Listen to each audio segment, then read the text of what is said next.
Hello मेरे shining stars. तो आज हम करते हैं हिंदी पाठ्य पुस्तक कक्षा 8 Manasvi by Galaxy publication magic mind series, अध्याय 14 वन के मार्ग। पाठ प्रवेश जीवन कौशल यानी लाइफ स्किल्स। प्रस्तुत सेवैये तुलसीदास रचित वन पथ पर से लिए गए हैं। कवि ने सीता जी की वन मार्ग में चलने से उत्पन्न व्याकुलता और कठिनाई का वर्णन किया है। जब सीता जी चलते चलते थकने लगीं तो लक्ष्मण जी से पानी लाने का आग्रह करती हैं। सीता के मन की बात जानकर प्रभु देर तक उनके पैरों के कांटे निकालते रहते हैं। तो ये आपके पास एक बहुत ही सुंदर सवैया है तुलसीदास जी का, जिसमें उन्होंने उस चित्र को, उस घटना को बयान किया है जब श्री राम जी सीता मैया के साथ और लक्ष्मण जी के साथ वन को चल पड़े थे वनवास के लिए। तो आइए हम पढ़ते हैं।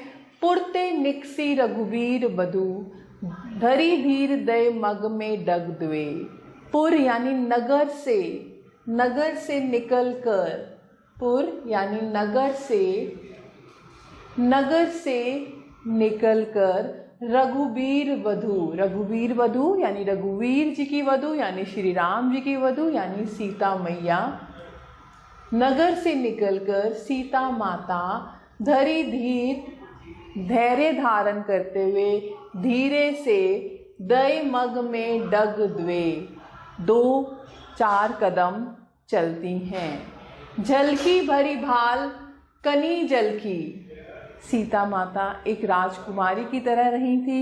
एक उनका जो जीवन था सारी सुख सुविधाओं से पूर्ण था, लेकिन जब उन्हें जंगल में चलना पड़ा, कभी ऐसी आदत नहीं थी, तो थोड़ा चलने के बाद ही झलकी भरी भाल यानी मस्तिष्क पर, माथे पर कनी जल की, कनी यानी बूंदें, पसीने की बूंदें, पानी की बूंदें दिखाई दी। पुट सूखी, पुट यानी होंठ सूख गए। मधुराधर वे यानी मधुर जो कोमल होंठ थे वो सूख गए जब सीता मैया थोड़ी दूर चली। फिर बूझती हैं, फिर वो पूछती हैं किससे? श्री राम जी से, चलो अब केतिक यानी केतिक जो श्री राम जी हैं, अब कितना चलना है? पर्णकुटी यानी पत्तों की कुटिया, करी हो कित हवे यानी कहाँ बनानी है, अभी हमें कितनी दूर और चलना है, और जहाँ हमें कुटिया में जहाँ रहना है वो हमें कहाँ पर बनानी है। तिये की लखी, तिये यानी सीता मैया, पत्नी की लखी आतुरता यानी व्याकुलता, बेचैनी को देखकर प्रिय यानी श्री राम जी की अखियाँ आँखों में जो बड़ी प्यारी हैं, बड़ी सुंदर हैं, चारू चली जल च्वे यानी उनकी आँखों में अपनी पत्नी का कष्ट देखकर आँखें, सुंदर आँखें जल से भर आई, आंसू से भर आई। तो ये एक प्रेम था उनका सीता मैया के लिए। जल को गए लखनऊ है लरिका परिखो पिए, छहा घरीक है ठाड़े। श्री राम जी सीता मैया को कहते हैं जल को गए लखनऊ यानी लखन जी, लक्ष्मण जी जल लेने गए हैं। है लरिका लड़का, परिखो थोड़ा सा उसका, लड़के का इंतजार हमें करना है। प्रिय छा धरीक है ठाड़े, तो प्रिय हम यहाँ पर छाया में खड़े हो जाते हैं, छाया में बैठ जाते हैं। पोछी पसेव ब्यारी करो, अरु पाए पखारियों भूरी डारे। तो सीता मैया श्री राम जी के पसीनों को देखकर उन्हें हवा से पोंछने लग जाती हैं और उनके पाँव को देखती हैं और उसको बालू से, गर्म बालू से उसको साफ करती हैं। फिर तुलसी रघुबीर प्रियाश्रम जानी के बैठी, विलंब लो कंटक काढ़े। जब तुलसीदास जी ने ये लिखा है तो तुलसीदास जी ने अपना नाम यहाँ पर दिया है, तुलसी रघुबीर प्रियाश्रम जानी के बैठी, विलंब लो कंटक काढ़े। तो जब यहाँ पर तुलसीदास जी कहते हैं जब रघुबीर यानी श्री राम जी सीता मैया का ये प्रेम देखते हैं, उनका ये प्यार देखते हैं, उसको जानकर वो क्या करते हैं, बिना देरी किए, बिना विलंब किए लोकंठक काढ़े, जो उनके पैरों के कांटे थे वो निकालने लग जाते हैं। जानकी नहा कोल नेह लखियो, जानकी यानी सीता मैया अपने नाथ को, अपने स्वामी को देखकर पुलको तनु, उनका जो मन है, उनका जो तन है वो पुलकित यानी खुश हो जाता है, प्रसन्न हो जाता है। बारी विलोचन बाड़े, और उनकी आँखों से आंसू आ जाते हैं, वो प्रेम के आंसू होते हैं। तो ये बड़ा ही सुंदर सवैया था। मैं आशा करती हूँ आपको ये समझ आया होगा। अब कुछ शब्दार्थ हैं यानी वर्ड मीनिंग है।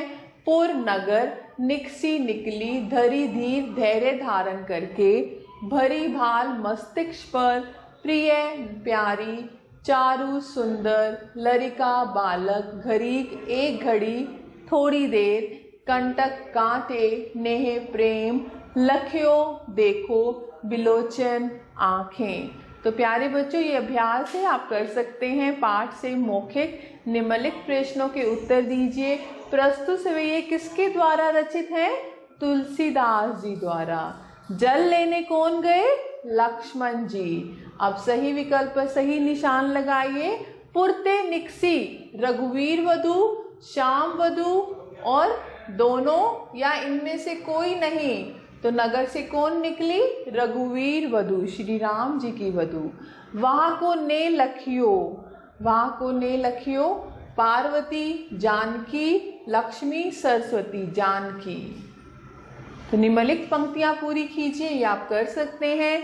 ऐसे निम्नलिखित प्रश्नों के उत्तर दीजिए। नगर से बाहर निकलकर 2 पग चलने के बाद सीता जी की क्या दशा हुई? उनके मस्तिष्क पर पसीने की बूंदें आ गई। अब और कितनी दूर चलना है? पर्णकुटी कहाँ बनाइएगा? किसने किससे पूछा और क्यों? ये सीता मैया ने श्री राम जी से पूछा, क्योंकि वो प्यास के मारे व्याकुल हो गई थी। ऐसे ही आप बाकी प्रश्न कर सकते हैं भाषा से। तो कुछ प्रश्न भाषा के हैं। निम्नलिखित शब्दों के तुकांत शब्द लिखिए। ऐसे निम्नलिखित शब्दों के 3-3 पर्यायवाची शब्द लिखिए, जैसे आँख है, नेत्र, चक्षु, नयन। सोच विचार, तुलसीदास जी किस शाखा के कवि थे? ये आप कर सकते हैं। ऐसी गतिविधि है। गर्मी के दिनों में कच्ची सड़क की तपती धूप में नंगे पांव चलने पर पांव जलते हैं। ऐसी स्थिति में पेड़ की छाया में खड़ा होना और पांव धो लेने पर बड़ी राहत मिलती है। ठीक वैसे ही जैसे प्यास लगने पर पानी मिल जाए और भूख लगने पर भोजन। तुम्हें भी किसी वस्तु की आवश्यकता हुई होगी और वह कुछ समय बाद पूरी हो गई होगी। आप सोचकर अपनी अभ्यास पुस्तिका में लिखिए कि आवश्यकता पूरी होने के पहले तक आपके मन की दशा कैसी थी। तुलसीदास जी राम भक्ति शाखा के प्रतिनिधि कवि हैं। उनका जन्म 1532 में बांदा जिले के राजापुर ग्राम में माना जाता है। इनके पिता का नाम आत्माराम और माता का नाम हुलसी था। बाबा नरहरिदास ने इनका लालन पालन किया। राम की कथा तुलसी ने उन्हीं से सुनी। उनका जीवन मुख्य रूप से काशी, अयोध्या और चित्रकूट में अधिक व्यतीत हुआ। इन्होंने रामचरितमानस की रचना आरंभ की। ये सन 1623 में अपना पार्थिव शरीर त्याग कर राममय हो गए। तो प्यारे बच्चों, मैं आशा करती हूँ आपको ये अध्याय अच्छे से समझ आया होगा। आप सभी बच्चों का तहे दिल से धन्यवाद। हमेशा खुश रहें और स्वस्थ रहें।